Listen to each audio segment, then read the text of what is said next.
తీర్పు ఇవ్వకముందే సుప్రీంకోర్టు చేసిన వ్యాఖ్యలు చూస్తుంటే కేజ్రీవాల్కి బెయిల్ ఖాయమన్నటువంటి కాన్సెప్టే కనబడుతుంది. తాజాగా చూస్తే లోక్సభ ఎన్నికల్లో తన పార్టీ అభ్యర్థుల విజయం కోసం ప్రచారం చేయాలని భావించిన ఢిల్లీ ముఖ్యమంత్రి ఆమ్ ఆద్మీ పార్టీ జాతీయ కన్వీనర్ అరవింద్ కేజ్రీవాల్ ఆశ నెరవేరలేదు. ఢిల్లీలో మద్యం కుంభకోణానికి సంబంధించిన మనీ లాండరింగ్ కేసులో అరెస్ట్ అయి ప్రస్తుతం తిహార్ జైల్లో ఉన్న కేజ్రీవాల్కి మధ్యంతర బెయిల్ లభించలేదు. తనకు మధ్యంతర బెయిల్ ఇవ్వాలని కోరుతూ ఆయన దాఖలు చేసిన పిటిషన్పై సంజీవ్ ఖన్నా, జస్టిస్ దీపాంకర్ దత్తాలతో కూడిన సుప్రీంకోర్టు ధర్మాసనం మంగళవారం విచారణ చేపట్టింది. పిటిషన్పై తీర్పును రిజర్వ్ చేసింది. తొలుత కేజ్రీవాల్ తరపున senior advocate Abhishek Singhvi, enforcement director తరపున సొలిసిటర్ జనరల్ తుషార్ మెహతా, అదనపు సొలిసిటర్ జనరల్ ఎస్వి రాజు వాదనలు వినిపించారు.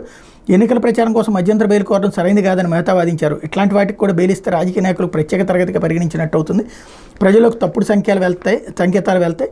ఓ రైతు తనకు పంట కోతలు ఉన్నాయంటూ మధ్యంతర బెయిల్ కోరవచ్చు. అందుకే రాజకీయ నాయకులకు మినహాయింపులు ఉండొద్దు. నిందితుడు సీఎం అయినంత మాత్రాన ఈ కేసును ప్రత్యేకంగా చూడాల్సిన అవసరం లేదు. కేజ్రీవాల్కి బెయిల్ ఇవ్వద్దని సుప్రీంకోర్టును కోరారు.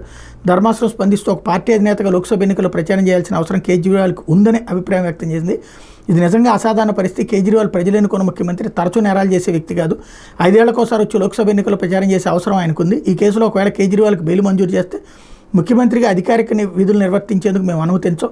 అలా చేయడం చట్ట విరుద్ధ ప్రయోజనాలకు దారితీస్తుంది. అందుకే బెయిల్పై విడుదలైతే అధికారిక ఫైళ్లపై సంతకాలు చేయొద్దని స్పష్టం చేసింది. అభిషేక్ సింఘ్వి స్పందిస్తూ కేజ్రీవాల్ బెయిల్పై బయటకు వెళ్ళిన ఎలాంటి ఫైళ్లపై పత్రాలపై సంతకాలు చేయబోరని ధర్మాసనం దృష్టికి తీసుకొచ్చారు. ఇరుపక్షాల వాదనలైన ధర్మాసనం కేజ్రీవాల్ మధ్యంతర బెయిల్ పిటిషన్పై తీర్పును వాయిదా వేసింది. బుధవారం లేదా గురువారం లేదా శుక్రవారం ఎప్పుడైనా సరే దీనిపై తమ నిర్ణయం ప్రకటిస్తామని వెల్లడించింది. ఇది అంటే ఆటోమేటిక్గా ఇచ్చేయబోతున్నారు బెయిల్. దాన్ని బట్టి అర్థమైపోతుంది.